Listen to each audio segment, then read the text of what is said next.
De plus, il ressort des éléments du dossier que Dragomir Milošević a ordonné l'emploi des bombes aériennes modifiées dans les pilonnages. Il suffit de se souvenir de l'ordre du 6 avril 1995, dans lequel il ordonne à la brigade de Ilidja de, et je cite, « préparer immédiatement un lanceur avec une bombe aérienne et transporter la bombe afin de procéder au lancement. Il faut choisir la cible la plus favorable à Hrasnica ou à Sokolović Kolonia afin de provoquer le plus de victimes et de dégâts matériels possibles. » Fin de citation. Le lendemain, une bombe aérienne modifiée touchait Hrasnica, tuant Ziba Čustović, blessant 3 civils et provoquant des destructions considérables dans ce quartier civil, théâtre de l'explosion. La Chambre de première instance estime que, du fait de son poste de commandant du SRK, l'accusé était tenu de prévenir tout agissement criminel et de faire en sorte que les hommes placés sous son commandement respectent le droit humanitaire international.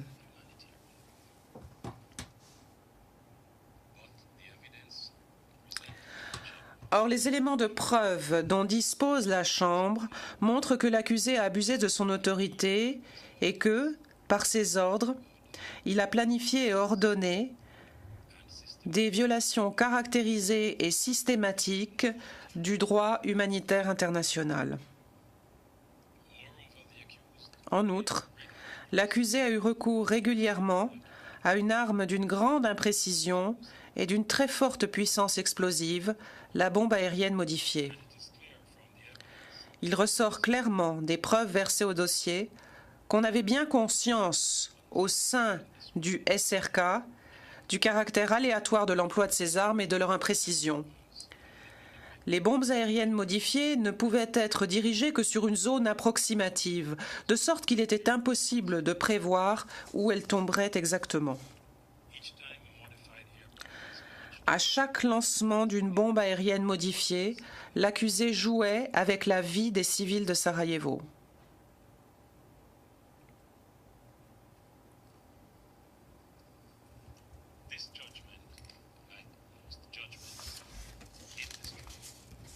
Le jugement rendu en l'espèce, comme la plupart de ceux qui sont prononcés par le tribunal, illustre la nécessité pour les participants à un conflit armé de respecter pleinement les principes fondamentaux du droit humanitaire international. Ces principes ont évolué au fil des siècles pour constituer désormais des obligations juridiquement contraignantes. Le premier de ces principes impose la protection de ceux qui ne prêtent pas une part active aux hostilités, à savoir les civils. Ces principes reposent quant à eux sur les valeurs fondamentales pour les êtres humains que sont l'intégrité de la personne, le droit à la vie et le droit d'être protégé de la peur, de la douleur et de la violence. Partant, ces principes s'appliquent à tout un chacun sans aucune distinction, qu'elle repose sur l'appartenance ethnique, la nationalité ou la religion. Dragomir Milošević, veuillez vous lever.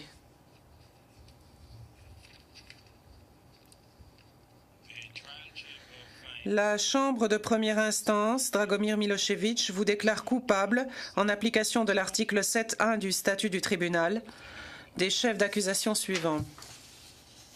Chef 1. Terrorisation. Une violation des lois ou coutumes de la guerre. Chef 2.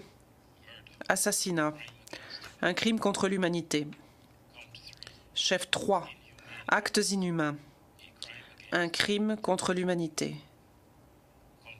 Chef 5. Assassinat. Un crime contre l'humanité. Chef 6. actes inhumains, un crime contre l'humanité. En conséquence de la déclaration de culpabilité prononcée au titre du chef 1, les chefs 4 et 7 d'attaques illégales contre des civils, une violation des lois ou coutumes de la guerre, sont rejetés. Dragomir Milošević, la Chambre de première instance vous condamne à une peine de 33 ans d'emprisonnement. Conformément à l'article 101C du règlement, la période que vous avez passée en détention préventive sera déduite de votre peine. De même que toute période supplémentaire que vous passerez en détention dans l'attente d'une éventuelle décision en appel. En application de l'article 103C du règlement, vous resterez sous la garde du tribunal dans l'attente de la conclusion d'un accord pour votre transfert vers l'État où vous devrez purger votre peine.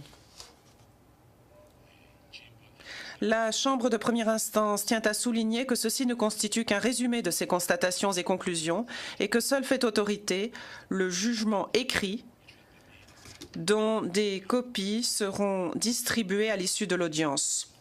L'audience est levée. All rise. Veuillez vous lever.